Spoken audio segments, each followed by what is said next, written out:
सोमवार की व्रत कथा। शिव पार्वती की पूजन विधि। सोमवार का दिन शंकर भगवान को समर्पित होता है। आज के दिन भक्त भोलेनाथ को प्रसन्न करने के लिए विशेष पूजा अर्चना करते हैं। कुछ लोग आज के दिन व्रत भी रखते हैं ताकि शिव की विशेष कृपा प्राप्त की जा सके। बाबा भोलेनाथ के आशीर्वाद के लिए आप भी सोमवार का व्रत कर रहे हैं तो शिव व्रत कथा को पढ़कर या सुनकर इस उपवास को पूरा करें।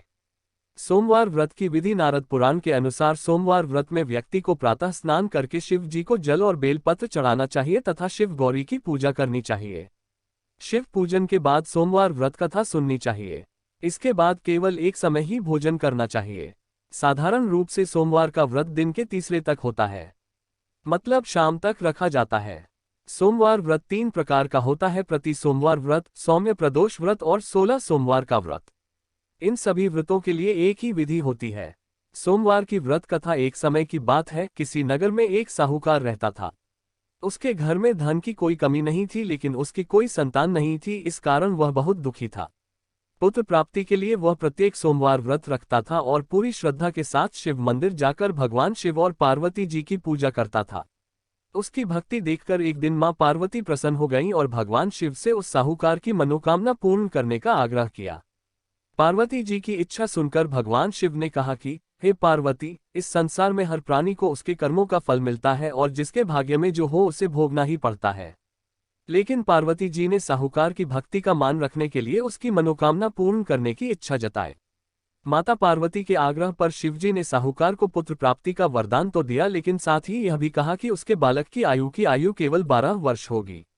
माता पार्वती और भगवान शिव की बातचीत को साहूकार सुन रहा था। उसे ना तो इस बात की खुशी थी और ना ही दुख। वह पहले की भांति शिवजी की पूजा करता रहा। कुछ समय के बाद साहूकार के घर एक पुत्र का जन्म हुआ। जब वह बालक 11 वर्ष का हुआ तो उसे पढ़ने के लिए काशी भेज दिया गया। साहूकार ने पुत्र के मामा को बुलाकर उसे बहुत सारा धन दिया और कहा कि तुम इस बालक को काशी विद्या प्राप्ति के लिए ले जाओ और मार्ग में यज्ञ कराना। जहां भी यज्ञ कराओ वहां ब्राह्मणों को भोजन कराते और दक्षिणा देते हुए जाना।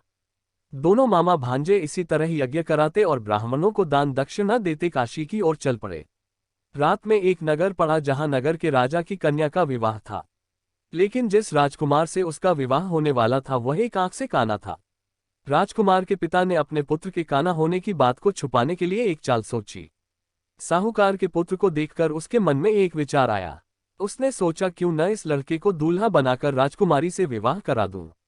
विवाह के बाद इसको धन देकर विदा कर दूंगा और राजकुमारी को अपने नगर ले जाऊंगा। लड़के को दूल्हे के वस्त्र पहनाकर राजकुमारी से विवाह कर दिया गया। लेकिन साहूकार का पुत्र ईमानदार था। उसे यह बात न्यायसंगत नहीं लगी। उसने अवसर पाकर राजकुमारी की चुन्नी के पल्ले पर लिखा कि तुम्हारा विवाह तो मेरे साथ हुआ है, लेकिन जिस राजकुमार के संग तुम्हें भेजा जाएगा वह एक आंख से काना है। मैं तो काशी पढ़ने जा रहा हूं। जब राजकुमारी ने चुन्नी पर लिखी बातें पढ़ी तो उसने अपने माता पिता को ये बात बताई। राजा ने अपनी पुत्री को विदा नहीं किया, जिससे बारात वापस चली गई। दूसरी ओर साहूकार का लड़का और उसका मामा काशी पहुंचे और वहां जाकर उन्होंने यज्ञ किया। जिस दिन लड़के की आयु 12 साल की हुई उसी दिन यज्ञ रखा गया। लड़के ने अपने मामा से कहा कि मेरी तबीयत कुछ ठीक नहीं है। मामा ने कहा कि तुम अंदर जाकर सो जाओ। शिवजी के वरदानुसार कुछ ही देर में उस बालक के प्राण निकल गए। मृत भांजे को देख उसके मामा ने विलाप शुरू किया। संयोगवश उसी समय शिवजी और माता पार्वती उधर से जा रहे थे। पार्वती ने भगवान से कहा, स्वामी, मुझे इसके रोने के स्वर सहन नहीं हो रहा। आप इस व्यक्ति के कष्ट को अवश्य दूर करें। जब शिवजी मृत बालक के समीप गए तो वह बोले कि यह उसी साहूकार का पुत्र है जिसे मैंने 12 वर्ष की आयु का वरदान दिया। अब इसकी आयु पूरी हो चुकी है। लेकिन मातृभाव से विभोर माता पार्वती ने कहा कि हे महादेव, आप इस बालक को और आयु देने की कृपा करें, अन्यथा इसके वियोग में इसके माता पिता भी तड़प तड़प कर मर जाएंगे। माता पार्वती के आग्रह पर भगवान शिव ने उस लड़के को जीवित होने का वरदान दिया। शिवजी की कृपा से वह लड़का जीवित हो गया। शिक्षा समाप्त करके लड़का मामा के साथ अपने नगर की ओर चल दिया।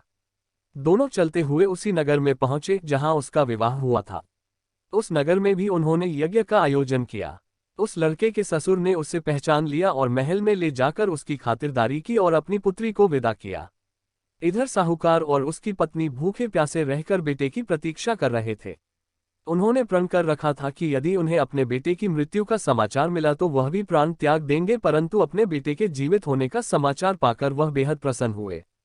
उसी रात भगवान शिव ने व्यापारी के स्वप्न में आकर कहा, हे श्रेष्ठी, मैंने तेरे सोमवार के व्रत करने और व्रत कथा सुनने से प्रसन्न होकर तेरे पुत्र को लंबी आयु प्रदान की है। इसी प्रकार जो कोई सोमवार व्रत करता है या कथा सुनता और पढ़ता है उसके सभी दुख दूर होते हैं और